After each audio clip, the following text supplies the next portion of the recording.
நேயர்களுக்கு வணக்கம். இன்றைய மதிய நேர பிரதான செய்திகள். முதலில் தலைப்புச் செய்திகள். அனுர அரசின் அதிரடி அறிவிப்பு. வாகன இறக்குமதியில் கடுமையான கட்டுப்பாடுகள் விதிப்பு. ஞானசார தேரரை கைது செய்யுமாறு நீதிமன்றம் உத்தரவு. சுற்றுலா பயணிகளுக்கு மகிழ்ச்சி தகவல். 39 நாடுகளுக்கு இலவச விசா வழங்கும் இலங்கை. யாழில் காவல்துறையினர் துப்பாக்கி பிரயோகம். தப்பியோடிய கடத்தல்காரர்கள். குறைந்த வருமானம் பெறுவோருக்கு வெளியான முக்கிய அறிவிப்பு. கொட்டக்கலையில் தொடர்ந்தில் மோதி குடும்பஸ்தர் உயிரிழப்பு. நள்ளிரவில் பெண்களை இலக்கு வைத்து வீடுகளுக்குள் நுழையும் மர்ம நபர்கள். வளிமண்டலவியல் திணைக்களம் விடுத்த அறிவிப்பு. யாழ்ப்பாணத்தில் இதுவரையில் 110 பேர் பாதிப்பு. தொடர்பென விரிவான செய்திகள். இலங்கைக்கு இறக்குமதி செய்யப்படும் வாகனங்களை 90 நாட்களுக்குள் மோட்டார் போக்குவரத்து திணைக்களத்தில் பதிவு செய்து கட்டாயமாக்கப்பட்டுள்ளது. வாகனங்களை இறக்குமதி செய்வது தொடர்பாக நிதி திட்டமிடல் மற்றும் பொருளாதார அபிவிருத்தி அமைச்சு இதனை தெரிவித்துள்ளது. குறிப்பிட்ட காலத்துக்குள் சம்பந்தப்பட்ட வாகனத்தை பதிவு செய்ய முடியாவிட்டால் சம்பந்தப்பட்ட இறக்குமதியாளர் மோட்டார் வாகன செலவு, காப்பீடு மற்றும் இறக்குமதி கட்டணங்கள் மற்றும் தாமத கட்டணங்களில் 45% பதிவு செய்யும் போது செலுத்த வேண்டும். விற்பனை நோக்கத்துக்காக இறக்குமதி செய்யப்படும் வாகனங்களை இறக்குமதியாளரின் பேரிலோ வியாபாரத்தின் பேரிலோ அல்லது பணிப்பாளர்களின் பேரிலோ பதிவு செய்வதையும் தடை செய்ய தீர்மானிக்கப்பட்டுள்ளது. ஒரு இறக்குமதியாளர் 90 நாட்களுக்குள் அவர் இறக்குமதி செய்த மொத்த கார்களில் 25% பதிவு செய்யாவிட்டால் 36 மாதங்களுக்கு வாகனங்களை இறக்குமதி செய்ய தடை விதிக்கப்படும் என்று அமைச்சு தெரிவித்துள்ளது.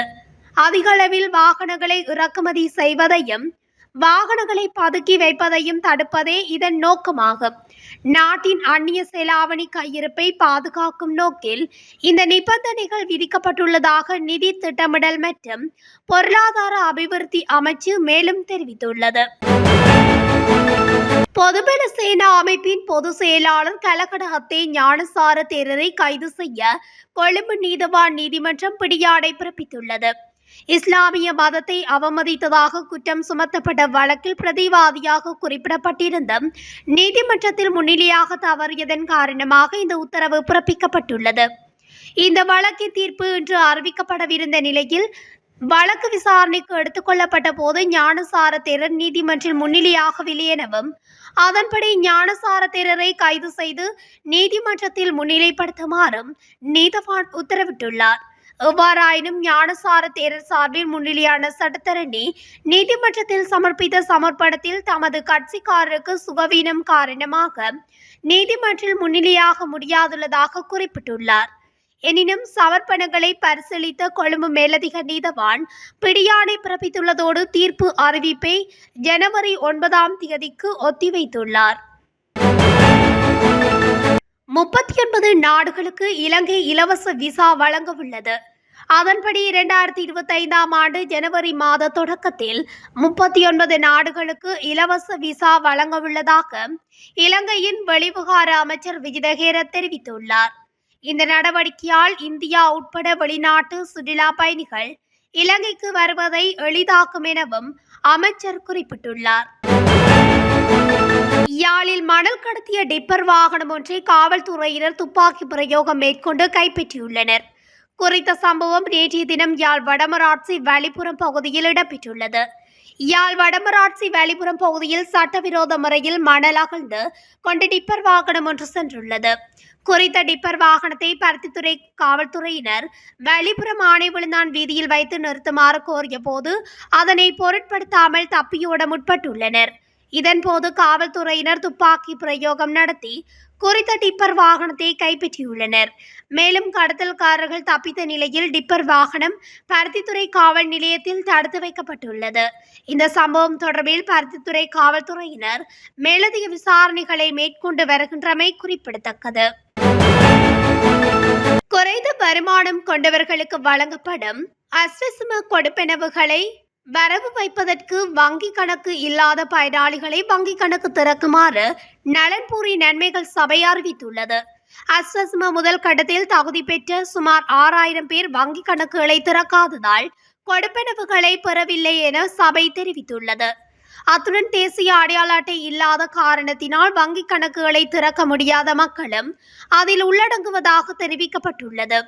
தேசிய அடையாள அட்டை இல்லாவிட்டாலும் வங்கிக் கணக்குகளை திறப்பதற்கு சந்தர்ப்பம் வழங்கப்பட்டுள்ளதாகவும் இது தொடர்பில் அனைத்து பிரதேச செயலகங்களுக்கும் அறிவிக்கப்பட்டுள்ளதாகவும் நலன்புரி நன்மைகள் சபை மேலும் தெரிவித்துள்ளது.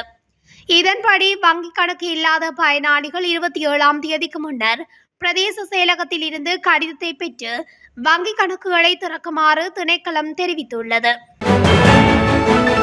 திம்புள்ளை பத்தனை போலீஸ் பிரிவுக்குட்பட்ட கொட்டக்கலை பகுதியில் தொடர்ந்தில் மோதி குடும்பஸ்தர் ஒருவர் உயிரிழந்துள்ளதாக போலீசார் தெரிவித்துள்ளனர். இன்று அதிகாலை இந்த சம்பவம் இடம்பெற்றிருக்கலாம் என போலீசார் குறிப்பிட்டுள்ளனர். கொட்டக்கலை தொடர்ந்து நிலையத்துக்கு அருகாமையில் கொழும்பிலிருந்து பதுளை நோக்கி சென்று கொண்டிருந்த இரவு நேர தொடர்ந்தில் மோதுண்டே குறித்த நபர் உயிரிழந்துள்ளார் என தெரிவிக்கப்பட்டுள்ளது. உயிரிழந்தவர் கொட்டக்கலை கங்கைபுரத்தைச் சேர்ந்த வெள்ளசாமி ஜெயக்குமார் திருமணமான ஒரு பிள்ளையின் தந்தை என போலீசாரால் அடையாளம் காணப்பட்டுள்ளார். உயிரிழந்தவரின் சடலம் கொட்டக்கலை புகையிரத நிலையத்தில் ஒப்படைக்கப்பட்டு வைத்திய பரிசோதனைக்காக டிக்கோயா கிழங்கன் ஆதார வைத்தியசாலைக்கு அனுப்புவதற்கான நடவடிக்கைகளை மேற்கொண்டுள்ளதாக புகையிரத நிலையத்தின் அதிகாரியொருவர் தெரிவித்துள்ளார். குறித்த நபர் தற்கொலை செய்து கொண்டாரா அல்லது புகையிரதத்தில் மோதுண்டு இறந்தாரா என்பது தொடர்பாக போலீசார் விசாரணைகளை மேற்கொண்டு வருகின்றனர். இந்த சம்பவம் தொடர்பான மேலதிக விசாரணைகளை திம்புலப்பத்தனை போலீசார் முன்னெடுத்து வருகின்றனர். களுத்துறை புலட்சிங்கள பிரதேசத்தில் பெண்கள் மட்டும் வாழும் வீடுகளை குறிவைத்து கொள்ளையடிக்கும் சம்பவங்கள் தொடர்பில் தகவல் வெளியாகியுள்ளது. இரவு நேரங்களில் வீடுகளுக்குள் புகுந்து கொள்ளையடிப்பவர்கள் அந்த பகுதியில் சுற்றித் திரிவதால் கிராம மக்கள் அச்சமடைந்துள்ளனர். பெண்கள் மட்டுமே இருக்கும் வீடுகளுக்கே கொள்ளையர்கள் பெரும்பாலும் செல்வதாக குறிப்பிடப்படுகின்றது. இரவில் உள்ளே நுழைந்து வீடுகளில் எஞ்சியிருக்கும் உணவை உண்பது, குளிர்சாதனப்பட்டியுள்ள இறைச்சி, மீன், முட்டை போன்றவற்றை எடுத்து செல்வது போன்ற வினோதமான வேலைகளை அவர்கள் செய்வதாகவும் தெரிய வந்துள்ளது. பெண்களை அச்சுறுத்தும் வகையில் இவ்வாறான செயற்பாடுகள் முன்னெடுக்கப்பட்டு வருவதாக அந்த பகுதி மக்கள் விசனம் வெளியிட்டுள்ளனர். அடுத்த 2 நாட்களில் வானிலை தொடர்பில் வளிமண்டலவியல் திணைக்களம் எதிர்வு கூறியுள்ளது. அதன்படி தென்மேற்கு வங்காள விரிகுடா கடற்பரப்புகளுக்கு மேலாக விருத்தியடைந்த குறைந்த அழுத்த பிரதேசம் மேலும் வடமேற்கு திசையில் நகர்ந்து அடுத்த 2 நாட்களில் வட தமிழகம் மற்றும் தெற்கு ஆந்திரா கடற்கரையை நோக்கி நகர வாய்ப்புள்ளதாக வளிமண்டலவியல் திணைக்களம் எதிர்வு கூறியுள்ளது. இந்நிலையில் இலங்கையின் வடக்கு, வடமேல் மற்றும் மேல் மாகாணங்களிலும் காலி மற்றும் மாத்தறை மாவட்டங்களிலும் சிறிதளவு மழை பெய்யக்கூடும் என அந்த திணைக்களம் வெளியிட்டுள்ள வானிலை முன்னறிவிப்பில் குறிப்பிடப்பட்டுள்ளது. கிழக்கு மற்றும் ஊவா மாகாணங்களில் மாலை அல்லது இரவு நேரங்களில் மழை அல்லது இடியுடன் கூடிய மழை பெய்யக்கூடும். வடக்கு, வடமத்திய, மத்திய, சபரகமுவ மற்றும் கிழக்கு மாகாணங்களில் பனிமூட்டமான நிலை காணப்படும். எனவே இடியுடன் கூடிய மழை பெய்யும் வேளைகளில் அந்த பிரதேசங்களில் தற்காலிகமாக பலத்த காற்று வீசக்கூடும். மின்னல் தாக்கங்களினால் ஏற்படக்கூடிய பாதிப்புகளை குறைத்துக் கொள்ள தேவையான முன்னெச்சரிக்கை நடவடிக்கைகளை எடுத்துக்கொள்ளுமாறு வளிமண்டலவியல் திணைக்களம் பொதுமக்களை அறிவுறுத்தியுள்ளது. யாழ்ப்பாணத்தில் எலிக்காய்ச்சல் இதுவரை 110 பேர் பாதிக்கப்பட்டுள்ள நிலையில் 7200 பேருக்கு இதுவரை தடுப்பு மருந்துகள் வழங்கப்பட்டுள்ளதாக யாழ்ப்பாண பிராந்திய சுகாதார சேவைகள் பணிப்பாளர் வைத்தியர் கேதீஸ்வரன் தெரிவித்துள்ளார். நேற்றைய தினம் இடம்பெற்ற ஊடக சந்திப்பின் போதே வைத்தியர் கேதீஸ்வரன் இதனை குறிப்பிட்டுள்ளார். பருத்தித்துறை ஆதார வைத்தியசாலையில் தற்பொழுது 28 பேரும், யாழ்ப்பாண போதனா வைத்தியசாலையில் 8 பேரும் சிகிச்சை பெற்று வருகின்றனர். கடந்த 24 மணித்தியாலத்தில் பருத்தித்துறை ஆதார வைத்தியசாலையில் 6 நோயாளர்களும், யாழ்ப்பாணம் போதனா வைத்தியசாலையில் 5 நோயாளர்களும் எலிக்காய்ச்சலுடன் அனுமதிக்கப்பட்டுள்ளனர். கடந்த 24 மணித்தியாலத்தில் எலிக்காய்ச்சல் காரணமாக எந்தவொரு இறப்பும் ஏற்படவில்லை. இதுவரை யாழ்ப்பாணத்தில் இந்நோய் காரணமாக 7 உயிரிழப்புகள் ஏற்பட்டுள்ளன. எலிக்காய்ச்சல் நோய் வராமல் தடுப்பதற்காக தடுப்பு மருந்து வழங்கும் பணிகள் தொடர்ந்து இடம்பெற்று வருகின்றது. இத்துடன் தமிழொலியின் இன்றைய மதிய நேர பிரதான செய்திகள் நிறைவடைகின்றன. தொடர்ச்சியாக செய்திகளை அறிந்து கொள்ள தமிழொலி ஊடகத்துடன் இணைந்திருங்கள். நன்றி, வணக்கம்.